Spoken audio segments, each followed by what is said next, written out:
তোমার রব কি বলে জানো? তুমি যাকে আমার চাইতে বেশি ভালোবাসবে, আমি তাকেই তোমার কাছ থেকে দূরে নিয়ে যাব আর তোমাকে বড্ড একা করে রাখবো। তিনি আরো বলেন, কখনো বলবে না যে তাকে ছাড়া আমি বাঁচবো না, কিন্তু আমি তোমাকে তাকে ছাড়াই বাঁচাবো। পিছনের সব আবেগ কেড়ে নিয়ে তোমাকে দিব্যি সামনে এগিয়ে নিয়ে যাব। তুমি কি দেখো নি, ঋতুরাও যে 2 মাস পর পর বদলাতে থাকে, ছায়া দেয়া গাছের পাতাও তো শুকিয়ে যায়, আর যখন সবর হারিয়ে ফেলে তখন ঝরে পড়ে।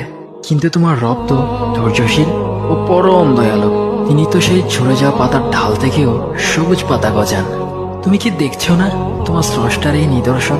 যে মানুষটাকে তুমি নিজের জীবনের চাইতেও বেশি ভালোবাসতে, সেই মানুষটাও একদিন অচেনা হয়ে যায়, তোমার মন ভেঙে যায়, এমনকি বন্ধুর শত্রুতে পরিণত হয়। আর খানিক সময় পর শত্রু বন্ধুতে পরিণত হয়। যে মানুষটাকে তুমি নিজের জীবনের অংশ ভাবতে, সে মানুষটাও প্রতারণা করে।